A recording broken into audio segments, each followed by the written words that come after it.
Buongiorno and welcome to Steelbook Obsessed. My name is Jake and today I have the pleasure of talking about the 4K, glorious 4K release of Inglourious Basterds. I love this movie with a passion. I'm a big Tarantino fan. The month of January is absolutely stacked to the rafters with Tarantino 4K releases. We have this one out the 14th, and I want to say a few days later on the 21st.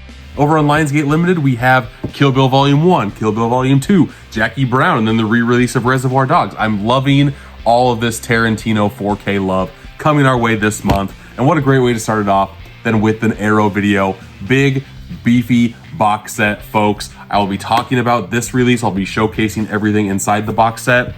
But it also had me wondering, how does this transfer compare to the previous transfer that was already out? I remember hearing a few blue tubers not really talk kindly on this release. And I have a big beefy box set of the first 4K release too, from Film Arena. Nice, I love me some collectibles and I love me some steelbooks. I love me some premium steelbook sets. This is from Film Arena. I got number 529 out of 750, but we're not talking about this. Even though I want to showcase off the lenticular steelbook because it looks so nice. It's just a magnet that sticks on there. Love me some Film Arena. I also have a Blu-ray steelbook that I'm also going to showcase off just because why not? I'll showcase off what images I gathered from both 4Ks and the Blu-ray just to kind of show off as many different types of material as I possibly can to compare and contrast. I like doing that type of thing. If you like these type of videos,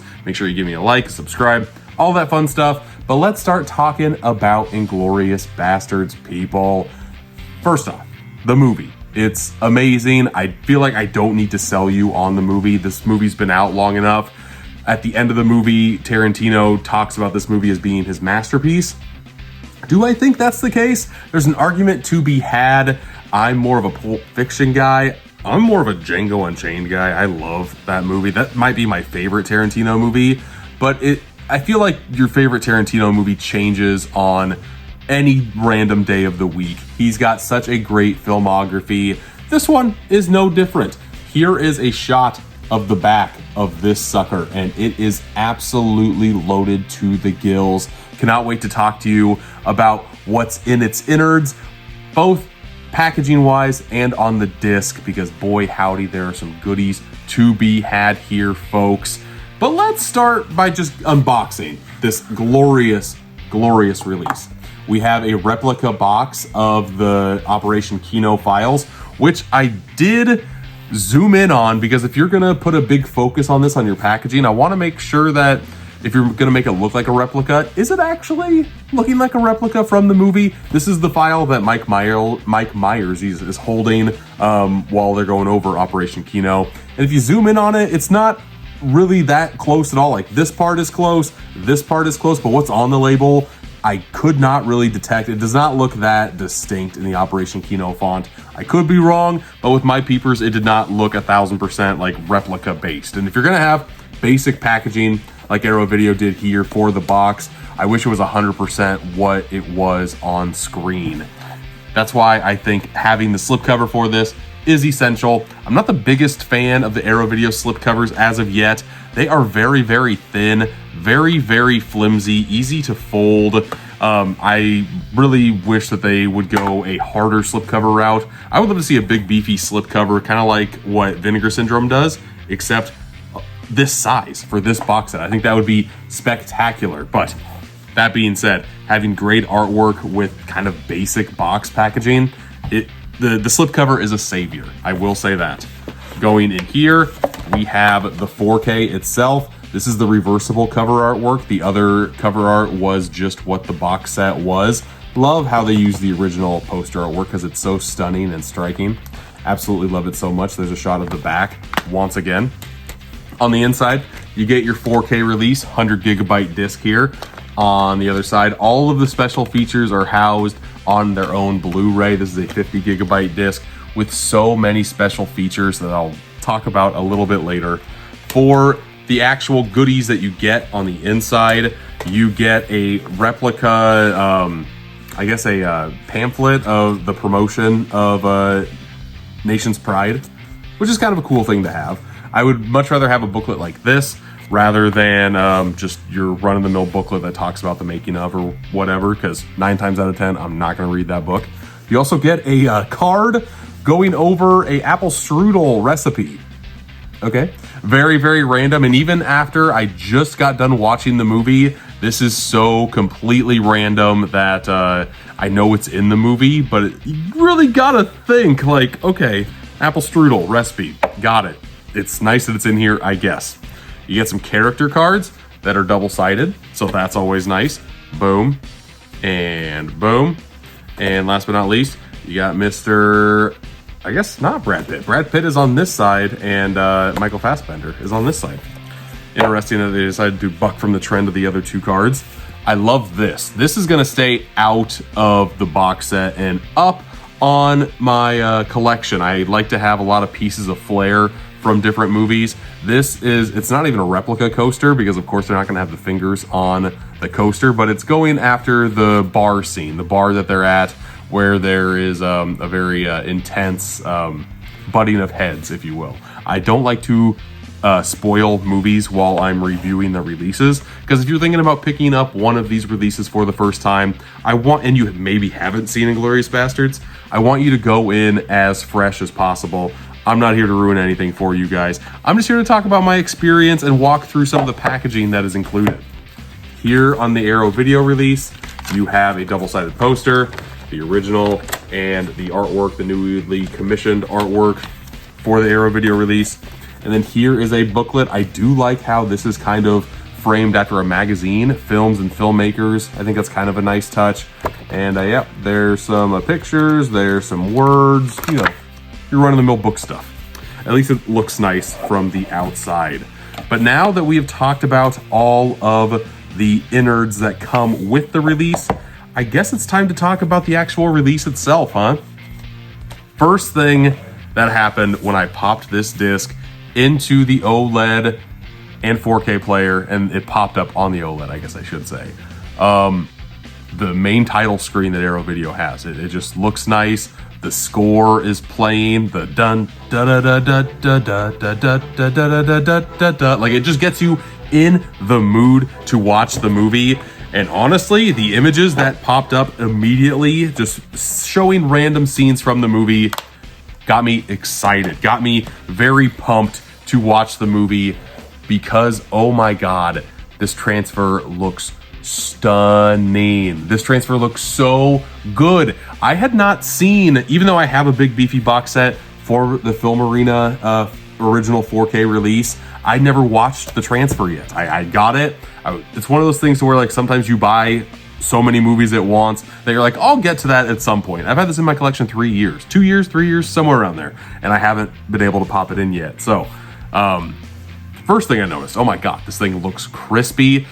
Every single element of this film looks stunning. The first thing that's sticking out to me right now is the main, when there's 2 characters walking into the movie theater premiere that is happening. I've never noticed the smoke, because they're smoking all the time in the movie, but I never noticed the amount of actual smoke from cigarettes while they're walking into the movie. You could see the actual haze that they were walking through above them. It was so crystal clear. I have a couple of screenshots that I took from this movie. I think it looks great. Screenshots don't do this release justice. I don't want to pull video clips because I feel like I will get flagged. I guess you just have to take my word for it. While this movie is playing, I was just in awe and so happy that I was able to watch this movie when I did. I love this movie with a passion, and to my knowledge, this was the best way that you could possibly watch it. I'm like, there's no way the original 4K was as good as what this release is, because there wouldn't have been any complaining whatsoever. I don't know how you could complain about this whatsoever. So I popped in the 4K that I have from Film Arena, which is the exact same 4K transfer that was on the American release. Went over that, and while there is a very, very minute difference, especially if you pause and pinch zoom and all of that stuff, honestly, there's not a huge difference. I would still put my favor towards Arrow Video because it's so strikingly vibrant, and whatever happened to the original, it's not as it doesn't just pop. It doesn't pop like the Arrow Video one does. I don't know what transfer Arrow Video went through to kind of put this new release out, but dear God, I absolutely loved it. And while both 4K transfers are good, I would lean towards picking up the Arrow Video, even if you have this one in the collection. Not only for the transfer, folks, but for the special features. I'm a big special features person. Whenever the movie's done, I just dig into those supplemental materials, and wow. Look at all of the pinpoints. Look at all the pinpoints that are on the Arrow Video release. Normally, pinpoints are negatives to me because they just throw on every single person that they interviewed in like a 10-15 minute chunk. I love documentaries, and when I don't see those on here and I see the interviews, I'm like, okay, I know you're just kind of beefing up stats here, but for this instance, the interviews that they didn't really intermingle and step on toes of other interviews that they had for this. Arrow Video has 3 new interviews, 2 new video essays, and an excerpt, a talking excerpt from a book talking about German cinema, which was also very fascinating.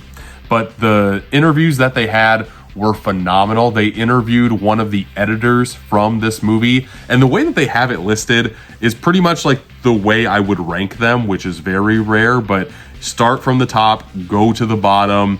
The first interview that is on here is called "What Would Sally Do?" A new interview with editor Fred Raskin. And God, this was such a fun watch. I love the art of editing movies. I feel like that's such an overlooked aspect of filmmaking, and especially filling the shoes of Sally Menke, who was the editor of every single Quentin Tarantino movie until she passed away. I want to say right after Inglourious Basterds was out, into Django Unchained. She might have worked a little bit on that, and then Fred Raskins jumped in. Fred Raskins also helped Sally Menkins edit a bit of Inglourious and helped on a little tiny aspect of Death Proof as well. And I loved just hearing the stories that he had, both on set of the film, eating dinner with Quentin, talking about his memories of Sally Menken, like the "what would Sally do" aspect of it, kind of rang true while he was editing with her and when she passed away as well. Very, very good. It's like 12 minutes long, very much worth your time. The next interview here was Blood Fiction, a new interview with special makeup effects supervisor Greg Nicotero, which is actually the third one in the special features on the disc. Second one on here, probably because people know Greg Nicotero. He is like the go-to special effects guy and has been for 30 years now, maybe 30 plus.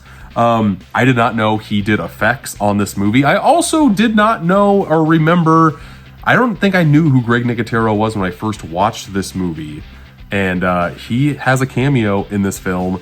I saw that while I was watching, and it was great to hear his experience both filming the movie and doing practical effects for the movie. I'll never get enough of that. I'm a huge practical effects nerd as well.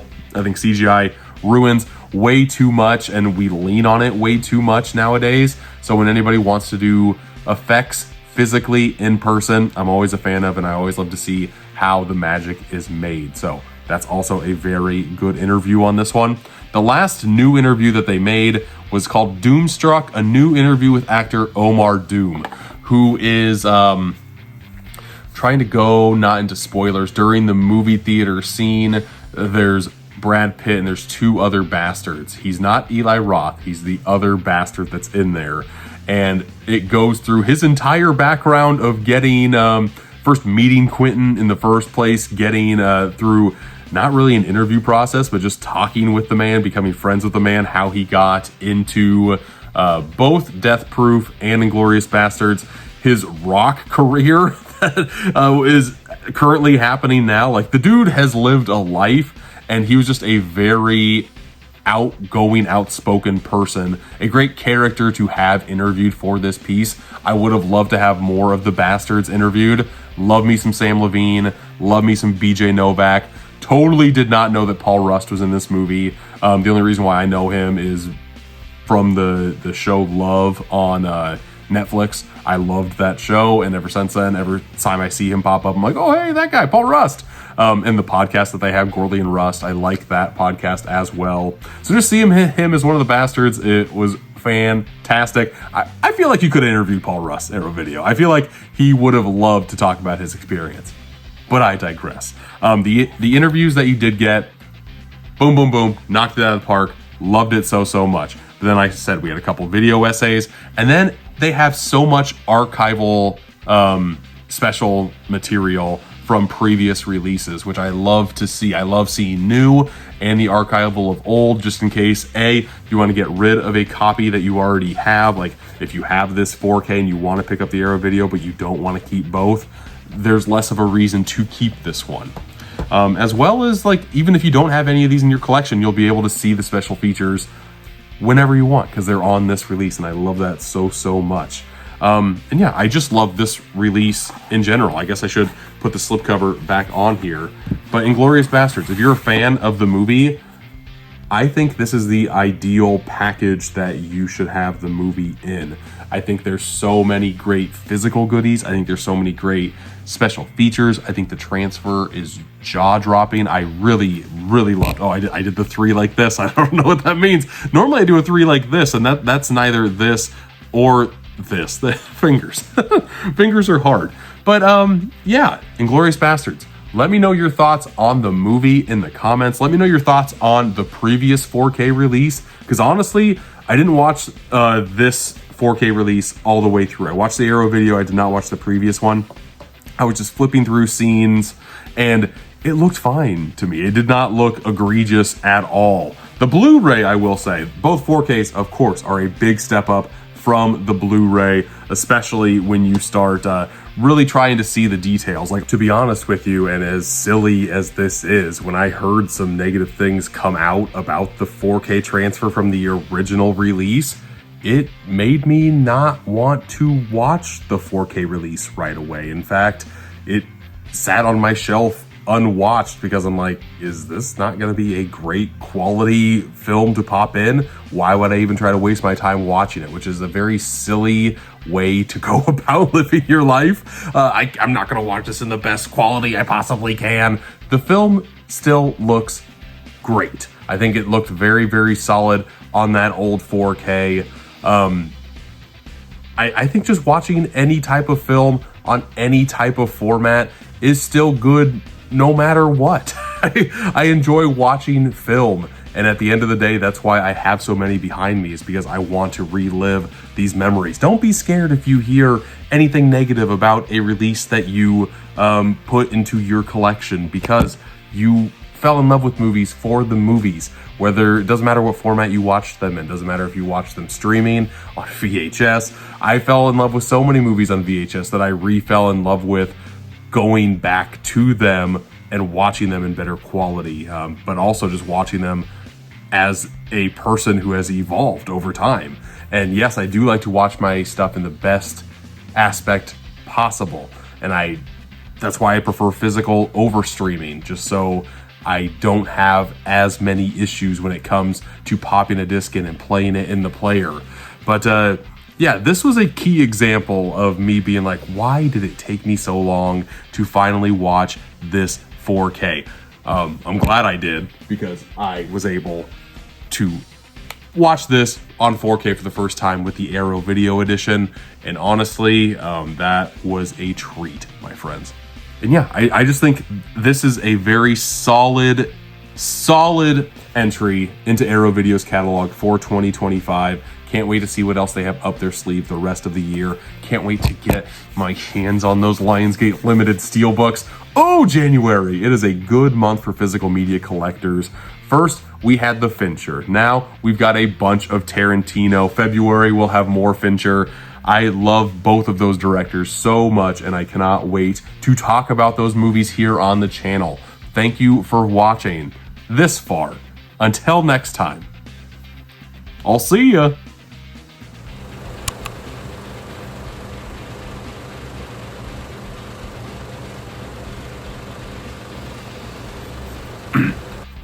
Oh, it's a bingo.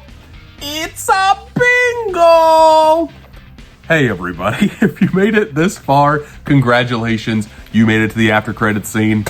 Good for you. Good for you. Way to go. Bellissima. Buongiorno. I did not want to show off these releases really in too much detail on the main review, but if you stayed after the credits, you are one of the diehards. I will show off some brownie points here. Again, the lenticular magnet on this 4K film arena. Then you have the steelbook that was released in the States. Here's the back. On this film arena edition, it came with another coaster, which I thought was very, very bizarre that both of these releases would come with coasters. It has another numbered card. Again, I got number, 529 out of 750. Love the inside of this steelbook. Love the artwork that they chose on the discs of this one as well. Film Arena, if you don't know, is a boutique company of sorts. They kind of take releases that have already came out and beef them up with a lot of physical extras. Like this one has a whole bunch of collector's cards. A insane amount of collector's cards, if I remember correctly. And I'll show them off to you here. Why not? We got all the time in the world. There's no edits after the credits. So you just get to see me fumble the bag with a lot of these character cards. Again, there's way more here than what there was in the Arrow video one. But there's a lot of random ones too, like these illustrations. I don't know if people like that. I'm very indifferent when it comes to these. For sure, I liked the character cards, but I would much rather have the stills that were in the Arrow video than I would these illustrations. I mean, they're fine, they're different, I guess they're unique. I don't really see a lot of illustrations on these releases, but there are the character cards for this release. I'll go over the Blu-ray Steelbook 2 once I go over the last part of this release. Sorry, I'm putting everything back because I do not want to do a lot of cleanup once I'm done here. And I will get to a question here very, very soon. It also comes, look at that artwork. My God, that looks stunning on this book. But again, it's another book that I won't read. I won't have to read. I guess I will have to read it, dang it. There's a lot of great imagery in here. A lot of nice glossy images. I don't think the last book was as glossy as this one. But again, I don't really care about books. I really don't. And I absolutely love Inglourious Basterds. But I would rather watch special features about the movie than have to read myself about the makings of and all of the extra goodies. Give me that on disc, please. I'm begging you. And here is the Blu-ray. This did come from Canada. This is a Canadian Blu-ray release. You see that debossing of Inglourious Basterds in the actual gun itself, just like it is in the movie. So mother flippin' nice. What's not nice? You know it's a Canadian release because you have the French on the spine, which drives me nuts. But for a steelbook like this with this much detail, I'm okay with going a little bit nuts on the spine. On the inside, you have the artwork. You have the same imagery that was on the steelbook of the 4K on the inside. Yeah. Love me some Inglourious Basterds. My question for you, if you've stayed all the way through here, watched me go through every single packaging that I have for Inglourious Basterds, what's your favorite Tarantino movie? We're going to be talking a lot about Tarantino. We already got a Pulp Fiction 4K already out. There's not a lot of movies in his catalog that we still need 4Ks of. Give me Death Proof. Give me Grindhouse, please. I love Grindhouse, and I feel like that movie does not get a lot of love. I'm hoping the longer time passes, the more love Grindhouse gets, because I love Death Proof. Planet Terror is fine. I love Death Proof. Hateful Eight, does that have a 4K? I don't think it does. I just want to watch more Tarantino movies again. It's been a few years since I've revisited his catalog. I don't think I have since Hateful Eight, and I don't remember when Hateful Eight came out. I know it's been a while. I know he's had a totally new movie with Once Upon a Time in Hollywood. Yeah, I love me some Tarantino. Cannot wait to get those Lionsgate Limited 4Ks. Expect reviews on those on the channel if I find the time. 3 reviews in a very quick rapid fire span might be a little difficult, but dang it, I'm gonna try because I have fun doing these reviews for you. Thanks again, and how should I end this one? I gotta end with the butt, right? I gotta end with the butt. I'll give you a nice zoom in of this debossing. Look at that debossing, bud. Look at that. Reflect. Bye-bye.